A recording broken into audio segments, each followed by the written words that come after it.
Hey guys, so I was working on this HP 201C audio oscillator over the weekend, and I accidentally burned up my HP 11095A 600 ohm feed-through Terminator.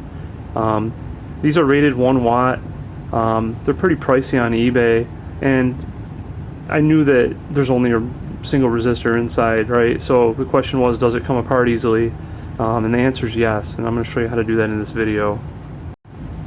And here's the Terminator in a Fluke 87. You can see it's only reading 412 ohms now. Let's take it apart and see what it looks like inside. Alright, so you're only going to need two tools to be able to do this. First, you're going to need a thin wrench.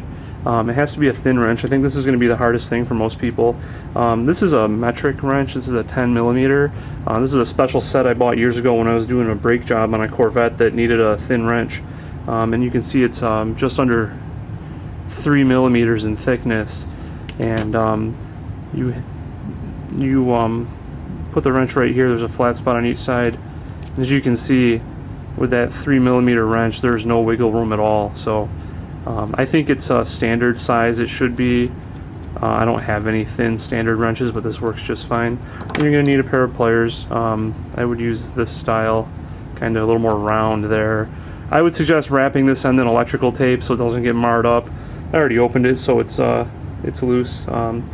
Basically, you're just going to unthread it, and this part here comes off. Just pull it right out, and there we go. There's our burnt up 600 ohm resistor.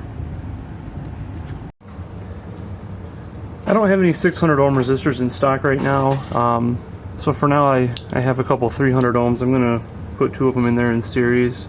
You can see here on the LCR meter I'm at exactly 600 ohms.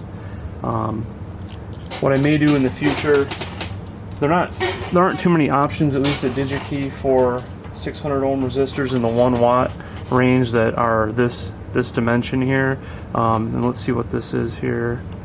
So you're looking at a 3.5 millimeter diameter resistor. So what I may do is, I noticed I had one of these left. This is a 1.2K 1 watt. Fortunately, I had one. I think I'll probably just order some more of those in my next order and put two of them in parallel. They're much smaller. You can easily fit two in there, and that'll up the power handling to 2 watts, which will be nice. Alright, so I'm halfway through soldering the new one in. Got the two 300 ohm in series. Just wanted to call it, there's a groove here in this rod actually that you can wrap the one lead around. And down on the other end, you'll notice that where they have the lead soldered is kind of part of the threads. It actually, before I took the old one off, you could see that the threads crushed the lead in. So what I did was I kind of pre-crushed that a little bit with a pair of flat pliers before I solder it down, so that when I go to screw it in, it doesn't give me too much resistance. Alright, got the new resistor soldered in, and reassembly is the opposite of disassembly. You might have to it's going to be really hard to do on camera. You gotta line that pin up in the center there just right before you put any force on. There we go. So you just screw it down. Put some electrical tape on here to prevent marring, and tighten it up.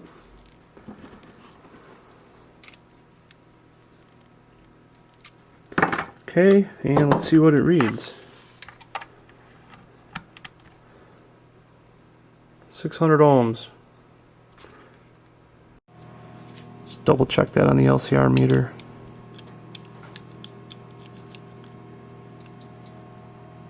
.600 ohms on the dot.